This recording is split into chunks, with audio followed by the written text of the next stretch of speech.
जय हिंद, नमस्कार। आप देख रहे हैं DNI टुडे। खबर मिर्जापुर से। विंध्य कॉरिडोर मिर्जापुर के विकास की पहचान योगी। दीप उत्सव से पूर्व प्रदेश के मुख्यमंत्री योगी आदित्यनाथ मिर्जापुर पहुंचकर 13 विभागों की ओर से स्वीकृत 202 करोड़ की परियोजनाओं को हरी झंडी दिखाई। मिर्जापुर पहुंचने पर मुख्यमंत्री ने सर्वप्रथम मां विंध्यवासिनी धाम में मत्था टेक कर पूजन अर्चन किया। पूजन अर्चन करने के बाद मुख्यमंत्री अपने ग्रीन प्रोजेक्ट विंध्य कॉरिडोर का निरीक्षण कर विंध्य धाम परिक्रमा पथ पर श्रद्धालुओं से बातचीत करते हुए बच्चों को गोद में उठाकर चॉकलेट भी दिया। उन्होंने कहा कि विंध्य कॉरिडोर को लक्ष्य मिलते मिर्जापुर भी विकास की अग्रणी पंक्ति में नजर आएगा। विंध्य धाम से उड़ा उड़न खटोला सीधे लालगंज नारी शक्ति वंदना सम्मेलन स्थल पर पहुंचा, जहां अधिकारियों जनप्रतिनिधियों के साथ उपस्थित रही केंद्रीय राज्य मंत्री अनुप्रिया पटेल ने मुख्यमंत्री को बुके और गदा भेंट करके स्वागत किया। अपार जनसमूह की मौजूदगी में मुख्यमंत्री ने 13 विभागों के 202 करोड़ की लागत की 606 परियोजनाओं का लोकार्पण और शिलान्यास किया, जिसमें शिक्षा, स्वास्थ्य, सड़क, पेयजल, गौशाला सहित अन्य परियोजनाएं शामिल रही। बापू परौद इंटर कॉलेज के मिलिट्री कंपाउंड में उत्कृष्ट योगदान करने वाली महिलाओं को मुख्यमंत्री ने विंध्य शक्ति सम्मान और लाभार्थियों को प्रमाण पत्र टूल किट वितरण किया। बाल रोग विशेषज्ञ डॉक्टर मृदुला जायसवाल मुख्यमंत्री के हाथों सम्मानित होने पर प्रफुल्लित रही। महिलाओं का उत्साह बढ़ाते हुए मुख्यमंत्री ने कहा कि आधी आबादी को नजरअंदाज कर विकास को लक्ष्य नहीं दिया जा सकता। इनके हित में डबल इंजन की सरकार कई योजनाएं चला रही हैं। आजादी के 70 वर्ष बाद लगा कि महिलाएं भी देश के लिए बनी योजनाओं में महत्वपूर्ण हिस्सा हो सकती हैं। नारी शक्ति स्वरूप विंध्याचल में 3 देवियों का निवास हम सब के अंदर एक नई ऊर्जा प्रदान कर रही है। गठबंधन दल के प्रत्याशी को सफल बनाने की मनुहार को मिर्जापुर की जनता ने स्वीकार किया था। वहीं मनोबल आने वाले दिनों में कम नहीं होना चाहिए। सरकार हर वर्ग का हित समझकर आगे बढ़ रही है। वैश्विक महामारी के समय जब स्वार्थी अपने घरों में दुबके थे, तब डबल इंजन की सरकार अन्य दवा जांच को तवज्जो दे रही थी, सेवा मुफ्त दे रही थी। किसी कार्य को करने की इच्छा शक्ति होनी चाहिए, तभी योजनाओं का लाभ पंक्ति के अंतिम पायदान तक पहुंचेगा। 15 करोड़ गरीबों को राशन, उज्ज्वला, सौभाग्य, सुकन्या, शौचालय, पेयजल, आयुष्मान बीमा का लाभ मिल रहा है। नए संसद में देश की आधी आबादी 1/3 सीट पर सफल होकर जाए, अधिनियम पारित हो चुका है। आने वाले समय में विधानसभा, लोकसभा में पहुंचकर नारी कल्याण के लिए कार्य करना प्राथमिकता रहेगा। मिर्जापुर से यूपी हेड राजेश तिवारी के साथ रिपोर्टर वैष्णवी शुक्ला की रिपोर्ट।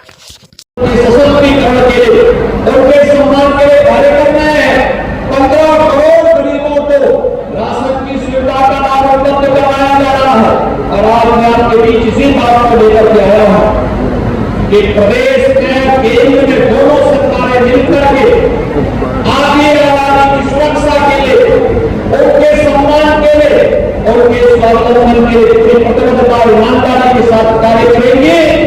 इतनी सुबह आप लोग यहाँ पर एकत्र हो गए और एकत्र होकर के इतने भव्य सम्मेलन के माध्यम से प्रधानमंत्री मोदी जी के प्रति आभार व्यक्त करने के लिए आए हैं। मैं एक बार फिर से महिलाओं को देश की संसद और प्रदेशों की विधानसभाओं में 33% आरक्षण की सुविधा प्राप्त होने के लिए आप सभी को मैं हृदय से बधाई देता हूं, अपनी शुभकामनाएं देता हूं और विश्वास व्यक्त करता हूं कि आने वाले समय में अधिक से अधिक संख्या में विधानसभा और लोकसभा में पहुंच करके महिला सुरक्षा, सम्मान और स्वावलंबन के लिए हमारी बहनें और मजबूती के साथ कार्य कर पाएंगे। एक बार फिर से विंध्यवासिनी धाम के शिक्षावा में रोल करते हुए आप सबका अभिनंदन करते हुए अपनी वाणी को विराम देता हूँ। धन्यवाद। जय हिंद।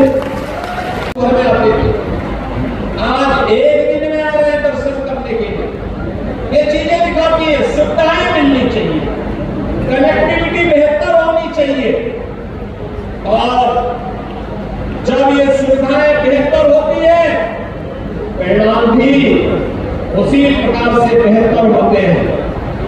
मुझे लगभग 1 वर्ष पहले यहाँ आने का सौभाग्य प्राप्त हुआ था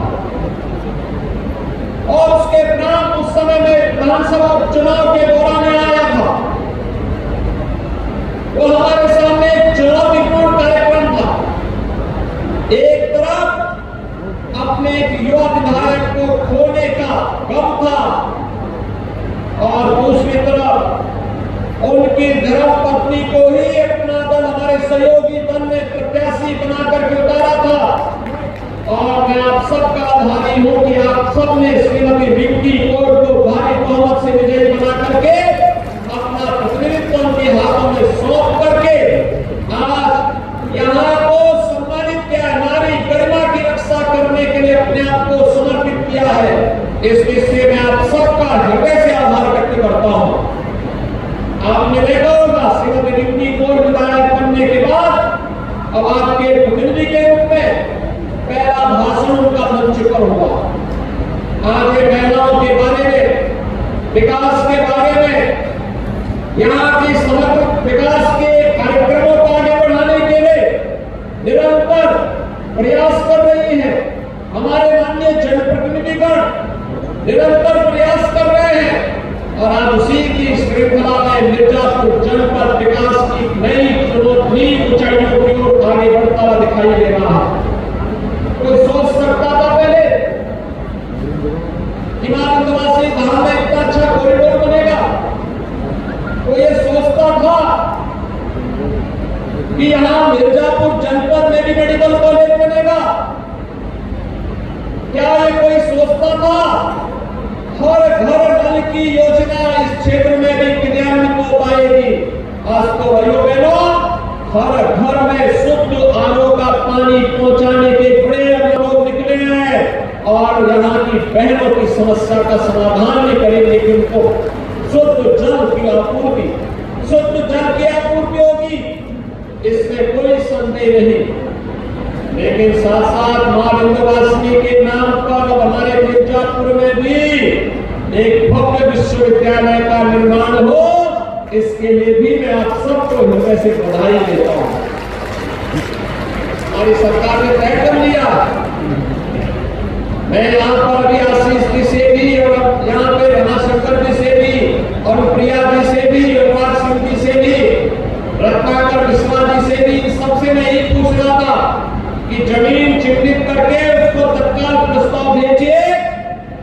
एक्ट बनते ही यहाँ पे शिलान्यास के लिए, विश्वविद्यालय के शिलान्यास के लिए हम लोग आने वाले हैं।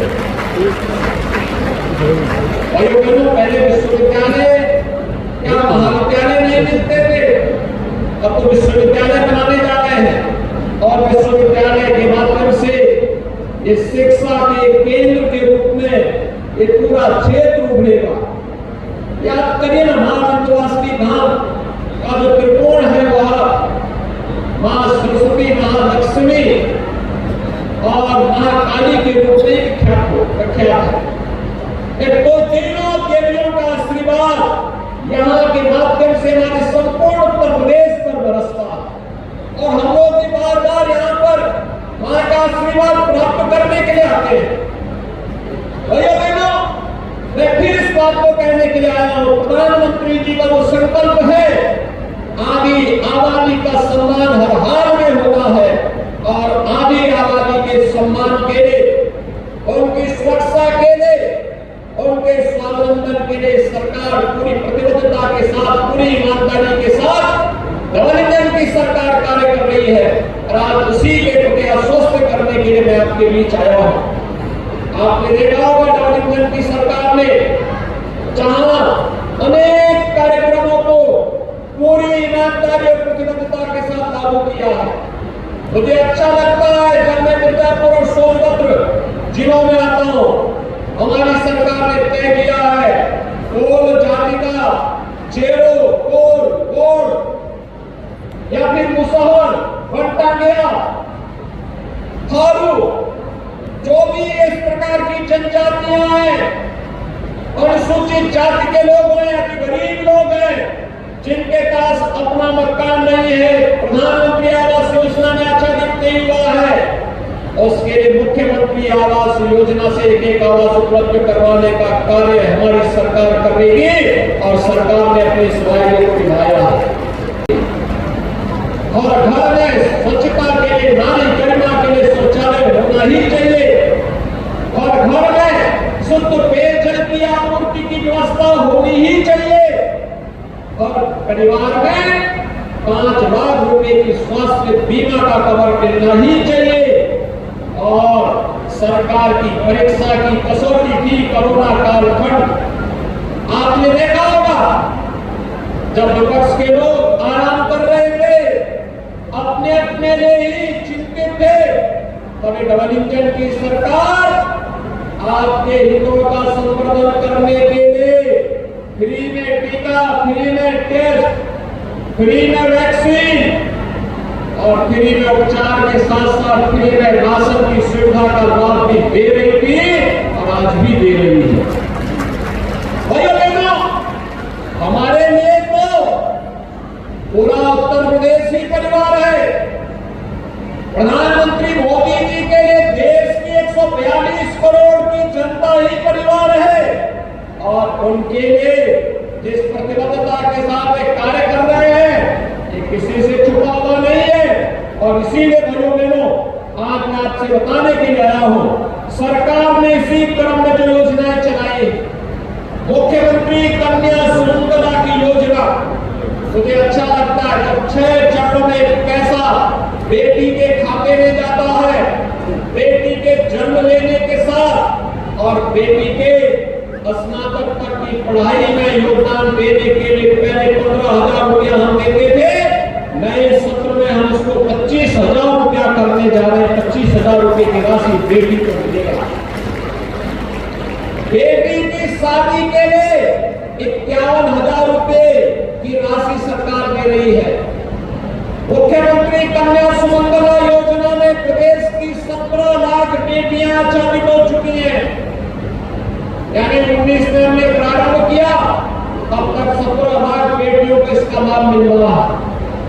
लेकिन साथ साथ मुख्यमंत्री सामूहिक विवाह योजना में अब तक 3,10,000 से अधिक बेटियों की शादी के लिए 51,000 हर बेटी की शादी के लिए भी सरकार ने उपलब्ध करवाए हैं।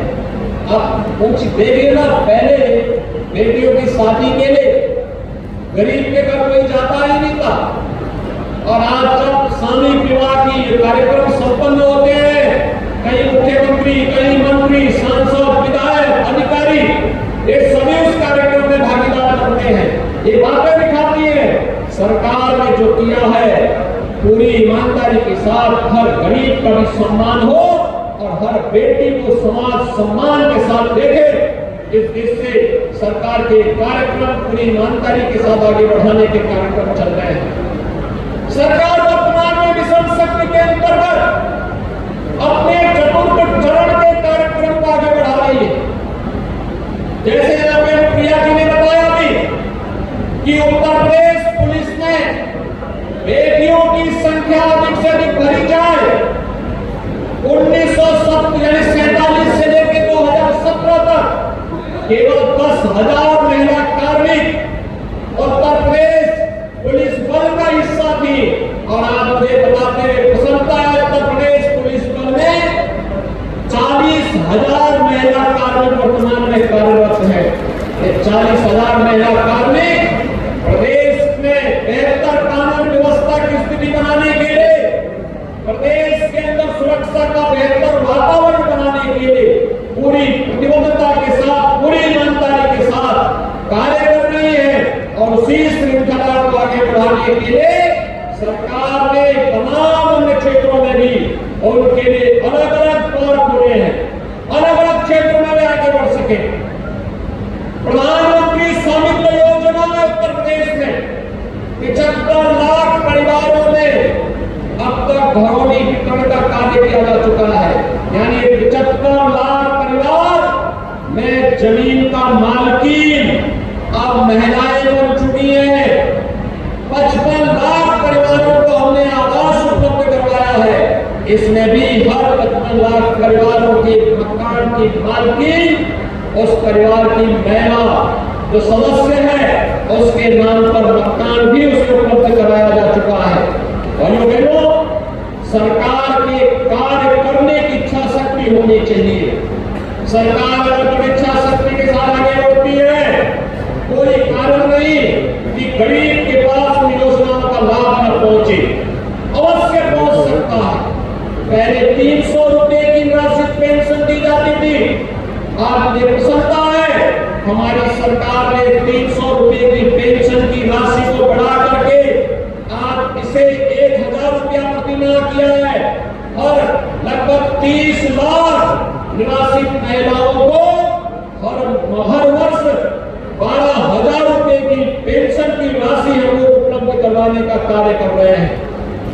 ये सरकार इस लालगंज क्षेत्र में आज मुझे आप सबसे मिलने का, संवाद बनाने का अवसर प्राप्त हो रहा है। इस कार्यक्रम के ठीक पहले मुझे मां विंध्यवासिनी धाम में मां विंध्यवासिनी धाम के दर्शन करने तथा डबल इंजन सरकार के द्वारा श्रद्धालुओं की सुविधा के लिए किए गए प्रयासों और कार्यक्रमों को नजदीक से देखने का अवसर प्राप्त हुआ है। मैं इस अवसर पर उपस्थित आप सभी बहनों का हृदय से अभिनंदन करता हूं, स्वागत करता हूं। आज मिर्जापुर जनपद को पुनः 202 करोड़ रुपए की परियोजनाओं के लोकार्पण और शिलान्यास का सौभाग्य में मुझे माननीय जनप्रतिनिधियों की उपस्थिति में प्राप्त हुआ है। इसके लिए भी आप सभी को हृदय से बधाई और दीपावली आदि पर्वों की अपनी शुभकामनाएं भी देता हूं।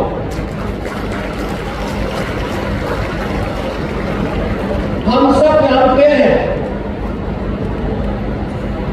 कि आधी आबादी को नजरअंदाज करके कोई समाज समर्थ और सशक्त नहीं हो सकता और इस बात को नए भारत के शिल्पी के रूप में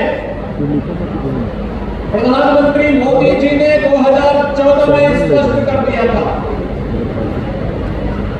जब उन्होंने बेटी बचाओ बेटी पढ़ाओ कार्यक्रम से इसकी शुरुआत की थी।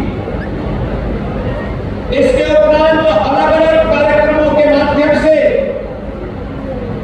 आजादी के 70 वर्षों के बाद पहली बार देश के अंदर ये लगा कि महिलाएं भी देश के राजनीतिक एजेंडे के मुख्य हिस्से हैं। जनधन अकाउंट का कार्यक्रम हो, उज्ज्वला योजना का कार्यक्रम हो, सौभाग्य योजना के अंदर उन परिवारों को फ्री में बिजली के कनेक्शन देने का कार्यक्रम हो या फिर 5 लाख रुपए की स्वास्थ्य बीमा का कवर और गरीब परिवार के पास अपना सिर ढकने के लिए छुट हो, प्रधानमंत्री स्वनिधि योजना हो या प्रधानमंत्री स्वामित्व की योजना, स्वामित्व योजना के अंतर्गत जहां पर जो परिवार निवास करता है उस भूमि का मालिकाना अधिकार उस परिवार को उपलब्ध करवाने के लिए देश के अंदर चल रही एक अभिनव योजना, इन सभी योजनाओं को प्रभावी रूप से लागू करने के कार्यक्रम की श्रृंखला में देश की नई संसद बनने के उपरांत पहला सत्र केवल औपचारिक नहीं होगा, बल्कि देश की आधी आबादी को वर्षों से चली आ रही उसकी मांग को पूरा करने के संकल्प के साथ आगे बढ़ाएंगे और प्रधानमंत्री मोदी जी के संकल्प के परिणाम स्वरूप देश की संसद में स्थानीय और पंचायत के निकायों की तर्ज पर लोकसभा और विधानसभाओं में भी 1/3 सीट पर महिलाएं चुन करके सांसद और विधायक के रूप में जाए, इस अधिनियम को पारित किया। इसके लिए आदरणीय प्रधानमंत्री जी के प्रति आभार व्यक्त करते हुए मैं आप सबको हृदय से बधाई देता हूं। आप सब वंदन करता हूं। हम सब जाने हैं अधिनियम बनेगा नया सशक्तिकरण के क्षेत्र में, यह मील का पत्थर साबित होने वाला है। भारत वैसे भी इस दिशा में बहुत प्रगतिशील कदम रखा है, आगे बढ़ाया है। सशक्तिकरण की दिशा में उठाए गए कदम आज देश के लिए दुनिया के लिए अनुकरणीय बने हैं।